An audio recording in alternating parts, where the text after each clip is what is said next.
Hello students, इससे पहले के दो लेक्चर जो इलेक्ट्रोकेमिस्ट्री के थे, there we have discussed about Daniell cell.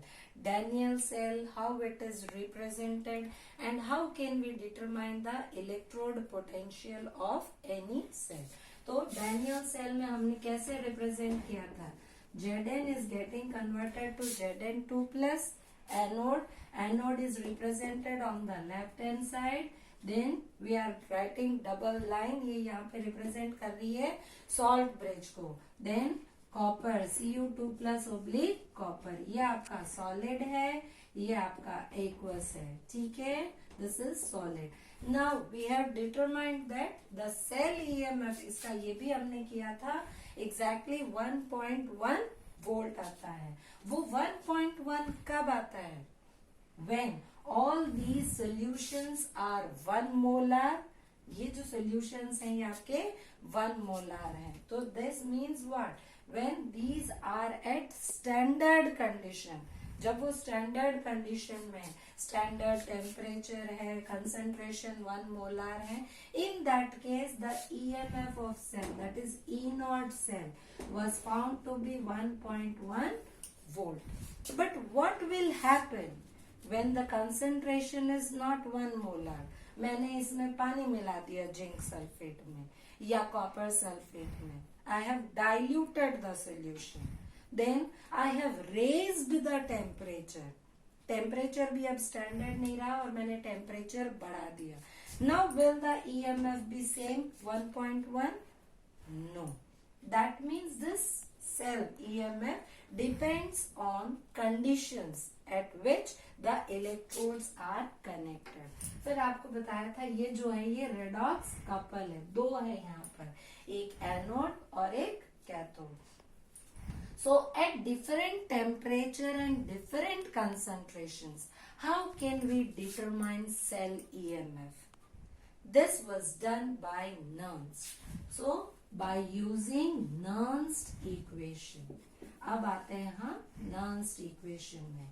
तो Nernst equation कैसे, क्या होता है इसमें?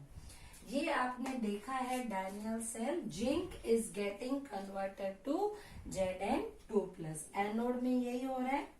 सो at anode what happens? Zn is getting converted to Zn2 plus plus 2 electrons. यही हो रहा है oxidation. Then at cathode, cathode में क्या होगा? Cu2 plus is taking these 2 electrons and forming Cu solid. This is happening, right? So we will write electrode reaction for each electrode. This is actually E cell जब हम लेते हैं, E naught cell is equals to E naught cathode minus E naught anode. तो एक एक electrode का आप लेते हैं. अब E naught हमें पता है from the table reduction potential, cathode and anode वो लिया and we got 1.1 volt. But now when the conditions are changed, then that is not E naught, but we will have E cathode and E anode. So E cell is equals to, see I'm not writing not here. Not is for standard condition. लेकिन अगर condition दूसरी होती है तो situation में E cell is equals to E cathode minus E anode.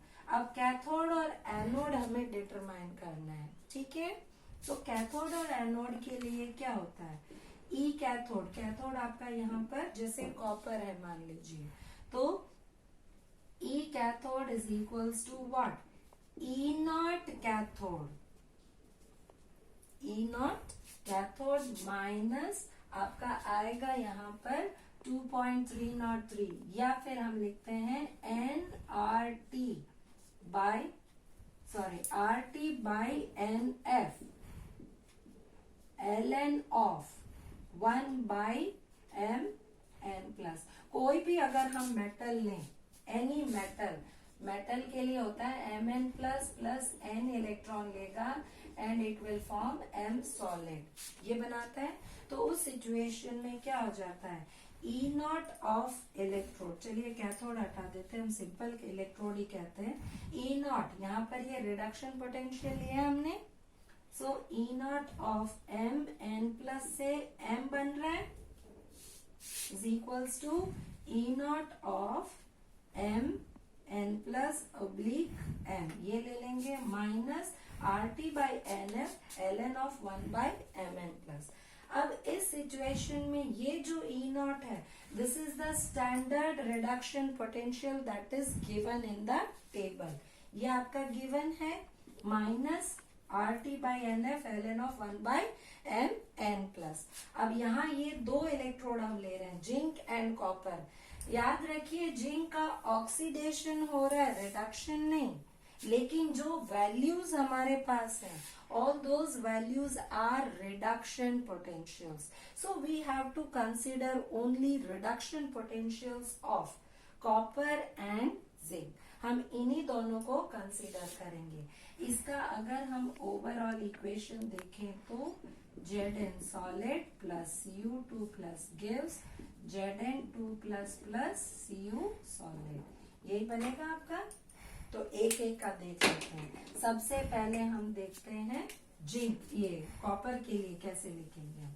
So E not, E Cu2 plus से Cu हो रहा है तो इसके लिए क्या हो जाएगा E not Cu2 plus oblique Cu minus R T upon N F. N का मतलब है कितने इलेक्ट्रॉन ले रहा है वो हम बाद में देखेंगे, एल एन ऑफ। अब यहाँ देखिए ये क्योंकि this is making solid, solid में इलेक्ट्रोड पोटेंशियल 0 होता है, 1 ले लेते हैं हम सॉलिड में। और Cu2 प्लस की जो भी कंसंट्रेशन होगी the concentration does not change in solid, so we consider it as 1। So 1 by Cu2 plus ये आएगा आपका, ठीक है। ऐसे ही हम अगर जिंक का लिखें Zn2 plus oblique Zn, reduction, I am writing reduction. So reduction के लिए क्या हो जाएगा E not Zn2 plus oblique Zn minus R T by N F L N of 1 by Zn2 plus, यही होता है, ठीक है। अब हम क्या करेंगे, this you can mark it as 1, this you can mark it as 2. Now we have to find E cell. E cell is equals to E cathode minus E anode. E cathode minus E anode है, cathode आपका copper है, anode आपका zinc है। So E cell is equals to, cathode क्या लेंगे हम हमारा copper, ये लेंगे E not of Cu2 plus oblique Cu minus R T by N F ln 1 by Cu2 plus, ये तो आपका रहेगा again minus E cathode minus E anode, so minus कर देंगे यहाँ पर। So E not Zn2 plus oblique Zn, ये देखिए इस पूरे का माइनस है, ठीक है, minus R T by N F L N 1 by Zn2 plus. अब ये Zn2 प्लस आप स्क्वायर ब्रैकेट में, यहाँ तक क्लियर हुआ। नाउ वी आर टेकिंग, इसको एक साथ रख देंगे हम, E not Cu2 plus oblique Cu, इसको भी इधर ले आए minus E not Zn2 plus oblique Zn again minus R T by N F L N common ले लिया हमने। अब यहाँ पर देखिए minus R T by N F L N, ये पूरा इसमें भी है, ये माइनस ऑफ माइनस प्लस हो जाता है, लेकिन हम माइनस कॉमन ले रहे हैं, ठीक है। तो in that case what will happen, L N of 1 by Cu2 plus तो ये है, अब ये वाला अगर माइनस ले रहे हैं तो this will be minus 1 by Zn2 plus, ऐसा होगा आपका। So this Zn2 plus will go up। ये वाला जो है आपका अगर हम माइनस नहीं लेते हैं या फिर माइनस 1 बाई Zn2 प्लस, अब इस माइनस को अगर हटाना है, ये आपका cathode E not cathode minus E not anode, so this will become E not cell minus R T by N F L N of, ये क्योंकि माइनस में है सो दिस विल, ये लॉन में माइनस में है, so this will go up Zn2 plus upon ये आपका Cu2 plus रह जाएगा। ठीक है। अब E नॉट सेल, R आपको पता है वैल्यू इसकी 8.314, टेम्परेचर मोस्टली इस केसेस में 25 डिग्री होता है, 25, so we take it as 298 kelvin. Faraday, आगे चैप्टर में आप पढ़ोगे 1 फैराडे इक्वल्स टू 96487 होता है, but for calculation part we can use it as 96500 coulombs. लॉन को जब हमें लॉग में कन्वर्ट करना है, इससे पहले आपने 11th में किया है, when we want to convert this lon to log, we have to multiply it with 2.303. So this will become E naught cell minus 2.303 into 8.314 into 298 upon n into 96500 log हो जाएगा। अब यहाँ लॉन नहीं है, log of Zn2 plus upon Cu2 plus. अब ये n यहाँ पर नंबर ऑफ इलेक्ट्रॉन्स, कितने इलेक्ट्रॉन्स इन्वॉल्व हो रहे हैं, 2, तो यहाँ 2 लग जाएगा। दिस होल थिंग, ये वाली जो पूरी चीज है, इसको सॉल्व करेंगे। शैल आई रब दिस ऑफ? जब हम इसको सॉल्व करते हैं, it will come around 0.0591. Therefore, E cell is equals to E naught cell minus 0.0591 upon n ln of, यहाँ पर हम ले रहे हैं Zn2 plus oblique Cu2 plus. This one is for Daniell cell. ये हमारे डैनियल सेल के लिए, लेकिन आपके कोई भी सेल हो सकता है। हर एक सेल के लिए जो जनरल बेसिक है वो बता देती हूँ मैं।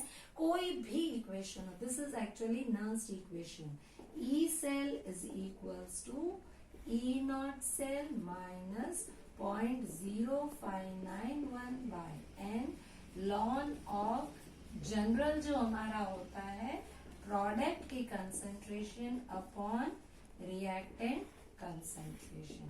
क्योंकि इस केस में आप देखिए हमारा क्या आया था overall equation, Zn solid plus Cu2 plus aqueous gave Zn2 plus Cu solid. तो इस केस में आपका प्रोडक्ट Zn2 प्लस आया है, ये आपका सॉलिड फॉर्म में, so the concentration does not change, तो हम ये नहीं ले रहे हैं। Cu2 प्लस एक्वस रिएक्टेंट में है, तो रिएक्टेंट का आपका ये नीचे आ जाता है Zn। और ये जो n है, n is number of electrons, number of electrons. अब ये इलेक्ट्रॉन्स याद रखना है, क्योंकि इलेक्ट्रॉन्स हर एक इक्वेशन में अलग अलग होते हैं। और ये जैसे कि आपने 11th में किया है कंसंट्रेशन, तो कंसंट्रेशन भी इसमें पावर आएगा। इस केस में तो नहीं आया, बट अगर कोई दूसरे सेल होते हैं तो उनके नर्स इक्वेशंस में कंसंट्रेशन टर्म आती है। से फॉर एग्जांपल कॉपर वाला ही लेते हैं। अब कॉपर और सिल्वर का लिया, तो in that case copper is more reactive, so it will act as anode and silver will act as cathode. Ag plus aqueous है ओब्लिक Ag सॉलिड। Now in this case what is anode? Copper आपका anode है, silver आपका cathode है। तो ये Nernst equation जिस तरीके से आप लिखोगे तो उसमें कभी कोई गलती नहीं होगी।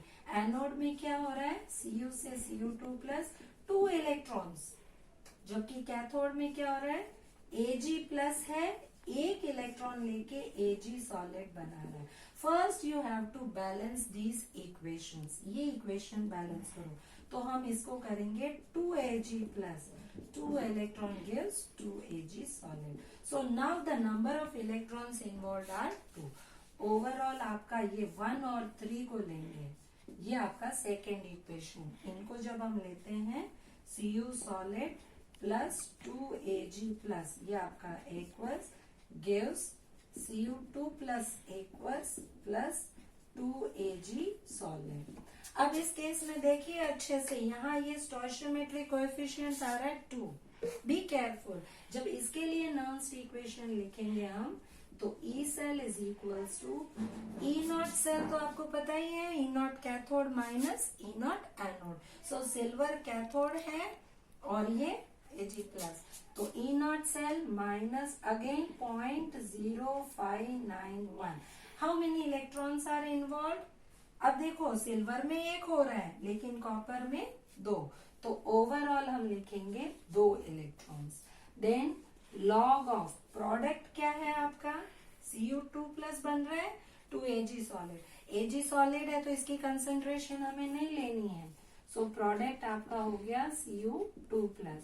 रिएक्टेंट में देखिए कॉपर सॉलिड है, इसे कंसिडर नहीं करना है. 2Ag प्लस, मतलब बन तो Ag प्लस रहा है, ठीक है, लेकिन कितने मोल्स बन रहे हैं, डबल 2. तो जो इसका स्टोइशियोमेट्रिक कोएफिशिएंट होता है वो यहाँ हम पावर में लगा देंगे, that will become the power. So be careful. अक्सर स्टूडेंट्स ये गलती कर देते हैं पावर लगाने में. कंसंट्रेशन जो दी हुई होगी वो कंसंट्रेशन तो रहेगी, but it has to be raised to the power of their stoichiometric coefficient, उस पावर में लगाना है. So you can try the numericals based on this Nernst equation. Next इसके applications we will discuss in next class. Thank you.